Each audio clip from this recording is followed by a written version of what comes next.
¿Qué pasa, insisto, con la economía? ¿Qué pasa con las decisiones que se vienen anunciando? ¿Cómo lo está viendo el mercado? Bueno, de todo esto vamos a estar hablando con Eduardo Crespo, que es profesor de la Universidad de Río de Janeiro, doctor en economía. Eduardo, ¿cómo estás? Te saluda Darío Misraji. Hola Darío, muchas gracias por invitarme al programa. Por favor, gracias a vos. Eduardo, primera pregunta, ¿qué significa esta decisión que aprueba el Congreso de Brasil de correr, digamos, el techo para el gasto social, habilitando el financiamiento para la política o parte de la política social de Lula? Bueno, el techo del gasto es una traba muy importante, es algo que se impuso durante el periodo de, digamos, el interregno de Michel Temer.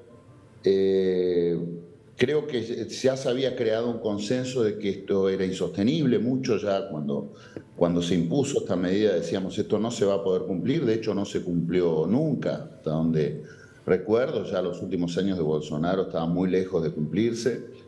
La economía brasileña hoy no es una economía sobrecalentada, ni mucho menos, por el contrario, es una economía que está, para darnos una idea, el PBI per cápita hoy de Brasil es bastante menor al de 2010, es decir, es una economía que se cayó en un pozo y no volvió a salir nunca más, es decir, si bien en los últimos años tuvo algún crecimiento positivo, digamos, nunca recuperó los niveles de más de una década atrás.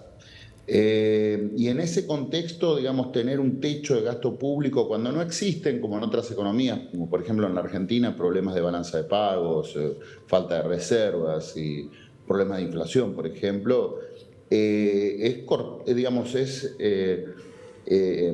eliminar instrumentos de política económica a los que podría acudir el gobierno tanto para medidas procíclicas cuanto por objetivos sociales. De modo que para mí es una decisión absolutamente necesaria. Y me parece lógico que haya un consenso en ese sentido. Obviamente esta decisión va en línea también con otras que se vienen anunciando. Te quiero ir preguntando por algunas de las decisiones que viene tomando Lula, por lo pronto en los nombramientos que anticipó. El caso de Fernando Haddad, cuando se esperaba un Enrique Meireles o una figura más cercana al mercado y termina viendo un nombramiento de un político esencialmente y un político que es además del PT.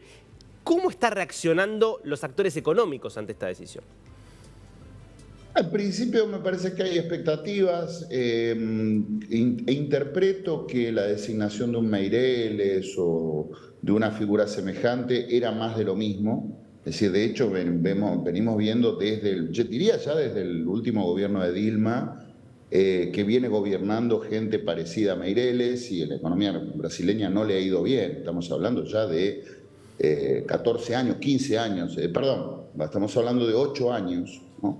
Que vemos, digamos, figuras de este tipo y no le ha ido para nada bien. Interpreto que el problema de Brasil es principalmente político. Brasil tiene muchas reservas internacionales, tiene margen, digámoslo así, como para cambiar un poco el rumbo de la política económica y consecuentemente, digamos, impulsar un poco la economía. Y como el problema es básicamente político, me parece que lo que se precisan son figuras que busquen consensos políticos, que busquen de algún modo, como ya se dijo aquí en el programa, digamos, reducir los niveles de polarización política, digamos, buscar un poco acuerdos entre distintos sectores, de modo que la búsqueda de una figura, digamos, política, ¿no? Porque Haddad es abogado, digamos así, fue candidato a presidente, me parece que es una decisión correcta. La gente que lo está asesorando, hasta donde yo conozco del asunto, es gente moderada, digamos, no podríamos decir que son ni del sector financiero, digamos, liberal, para decirlo de algún modo, tampoco son ultra radicales, pero digamos, es gente que viene siguiendo la economía brasileña hace unos cuantos años. No creo que esto tenga una reacción muy negativa en los mercados, salida de capital y cosas por el estilo. No creo que lo vaya a tener. Brasil tiene, insisto con esto una vez más, muchas reservas como para enfrentar algún tipo de tormenta de este tipo.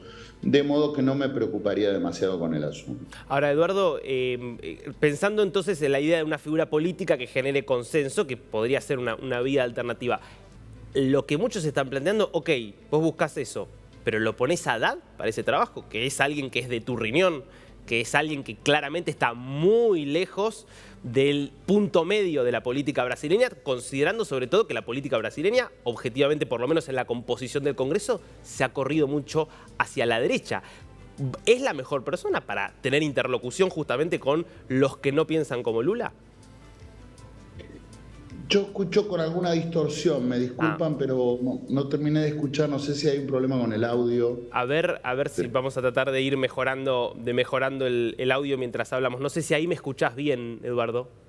Un poquito mejor. Un poquito mejor. No, te preguntaba porque, digo, pensando suponiendo que la idea es elegir a alguien para negociar, un político que busque generar consensos y poner a alguien en el Ministerio de Hacienda que tenga esa función. Digo, muchos lo que están viendo es que Haddad por ahí no sería la mejor opción, porque es alguien que es del riñón de Lula, alguien que es bien del Partido de los Trabajadores y que está lejos del punto medio de la ideología promedio que hay hoy imperante en Brasil, que se ha corrido mucho hacia la derecha. Basta ver lo que va a ser la composición del Congreso desde el 1 de enero. Digo, ¿cómo va a ser un Haddad, que es alguien que está bastante más corrido a la izquierda, para negociar, insisto, con un contexto y un entorno político más corrido a la derecha? Sí, en algún momento se habló, digamos, de Alckmin, el vicepresidente electo, como alguien que podía encargarse de la economía en Brasil, no sé bajo qué figura, si iba a ser vicepresidente y digamos, ministro de Economía, ministro de la Facenda, como se dice en portugués. Simultáneamente, digamos, se habló muchísimo de la posibilidad de que quien se hiciera cargo de esto fuera Alckmin, que es un hombre de la política también, médico, si no me equivoco, si no es un economista, no es un hombre de los bancos, pero digamos un hombre más, podríamos decir así, más hacia la derecha. Acá, digamos, yo realmente digamos, la arquitectura política del Congreso no la conozco en detalle, pero efectivamente lo que se necesitan son figuras que tengan capacidad de diálogo con gente del Congreso, digamos, es decir, Lula, para darnos una idea, digamos, en función de lo que ocurrió en las elecciones, Lula va a tener minoría en las dos cámaras, senadores, diputados. El PT gobierna muy pocas gobernaciones, la gran mayoría de las gobernaciones también están a manos de la oposición, de modo que lo que se precisa es un articulador político. Si bien Haddad es un hombre del PT, efectivamente es un hombre del riñón del PT, no sé si tampoco es que uno pueda decir que hay una derecha muy unificada o alguien así más hacia la derecha que, digamos, que pueda mejor que Haddad reunir todos estos consensos, porque la derecha también es muy, si bien, digamos, avanzó muchísimo en los últimos años en Brasil, es muy heterogénea, digamos. Me parece que acá lo que se está buscando es gente que tenga alguna capacidad de diálogo con dos o tres sectores claves. Uno son los sectores religiosos, los evangelistas, otros son los sectores ruralistas y después sectores más ligados a Fuerzas Armadas, policías, en fin, las tres bancadas que se les llamaban a un momento medio despectivamente, la Biblia, la bala y el buey, ¿no? No sé si aquí, digamos, la figura es Haddad, pero imagino Lula es muy político en esto. Imagino que la elección de Haddad, digamos, es la elección de alguien que tenga capacidad de diálogo. Haddad tampoco es que es el ala más radical del PT. Haddad es un hombre de San Pablo, un hombre de la USP, de la Universidad de San Pablo. Más bien era reconocido como, digamos, claramente un paulista, progresista, digámoslo así, pero no es un ala ultra de izquierda del PT, de modo que no sé si el perfil no es el adecuado. Eduardo, interpreto que un perfil político es imprescindible. En esto estoy de acuerdo.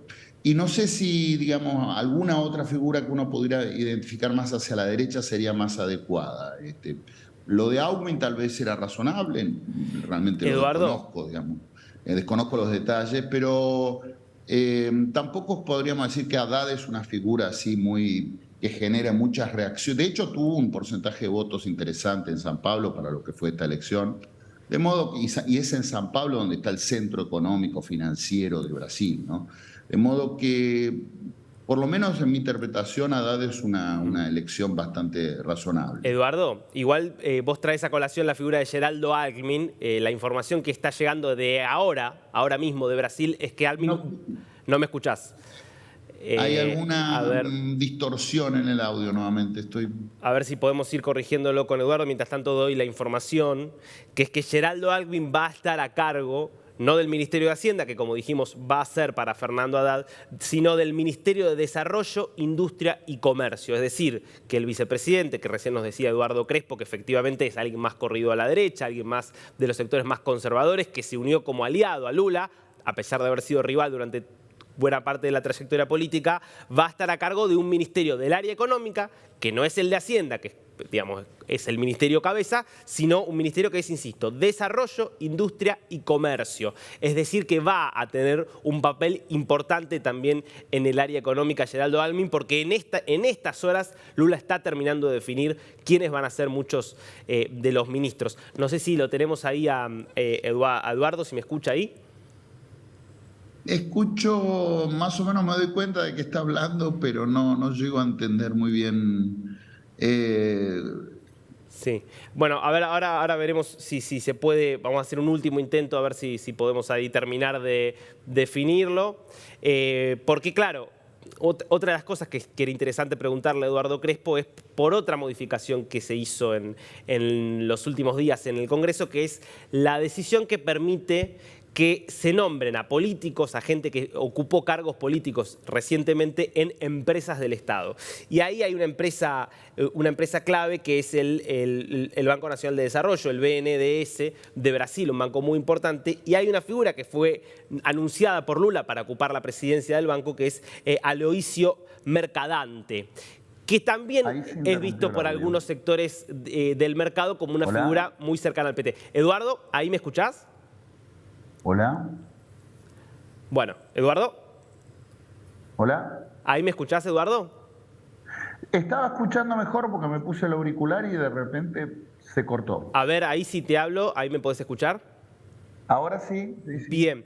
No, decía sobre otra decisión que se tomó en estos días, que es la posibilidad de nombrar a políticos, básicamente, a políticos que hayan sido funcionarios públicos recientemente a cargo de empresas del Estado. Y ahí el nombramiento que también generó bastante discusión en Brasil es el de Aloisio Mercadante, que es un hombre del PT también, al frente del BNDES, que es, sabemos, un banco importantísimo de desarrollo en Brasil. Digo, esta cosa de que no parece haber muchos cuadros técnicos, ¿no crees que puede terminar de tener algún tipo de reacción adversa por parte del mercado?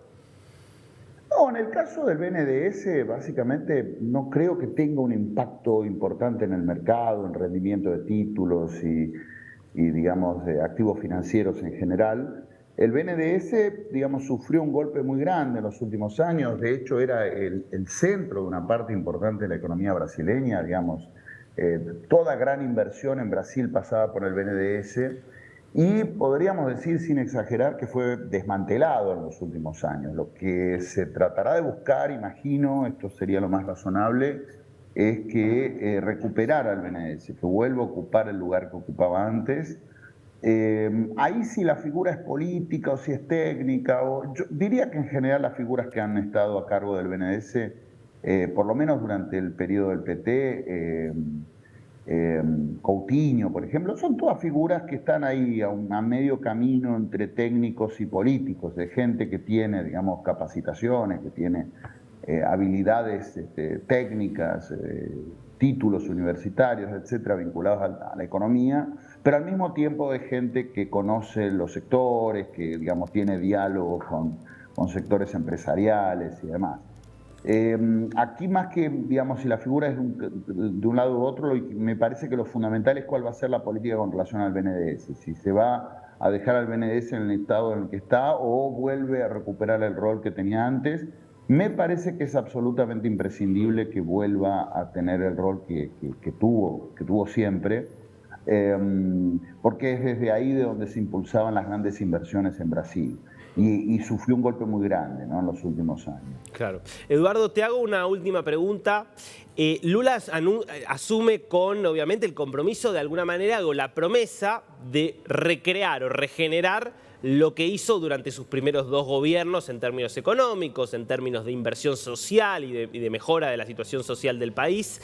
Ahora, el contexto económico de Brasil y a nivel internacional es evidentemente muy diferente del que fue durante los primeros gobiernos de Lula. Digo, ¿Es posible que Lula pueda o que el gobierno de Lula pueda hacer lo que se hizo entre 2003 y 2011?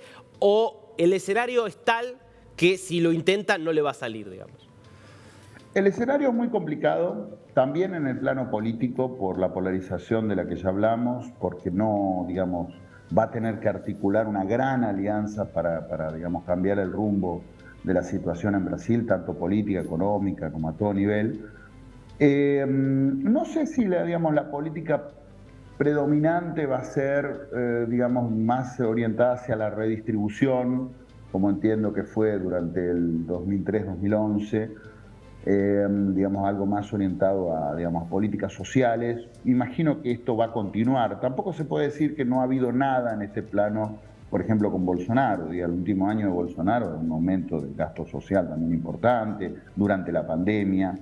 Lo que me parece que está precisando la economía brasileña es inversiones importantes también en la infraestructura. La infraestructura en Brasil está muy dañada y acá estamos hablando ya de inversiones de largo plazo, de grandes fuentes de financiamiento para, digamos, obras públicas, por ejemplo.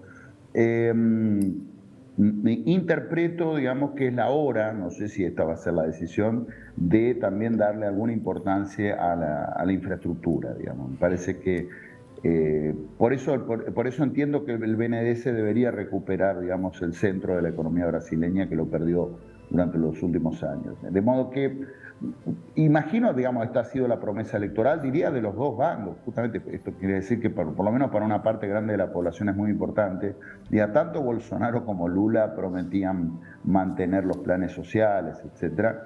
Pero me parece que la economía brasileña hoy también está precisando, digamos, recuperar la infraestructura a todo nivel, en educación, salud, obras viales, vivienda, agua, en fin, hay un conjunto de cosas que, digamos, que uno ve principalmente en las grandes ciudades que hay un déficit enorme.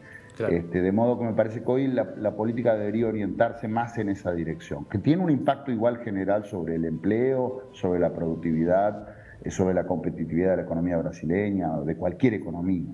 De modo que, por lo menos en mi interpretación, se va a ir más en esa dirección. Claro. Eduardo Crespo, muchísimas gracias por este tiempo con DNews.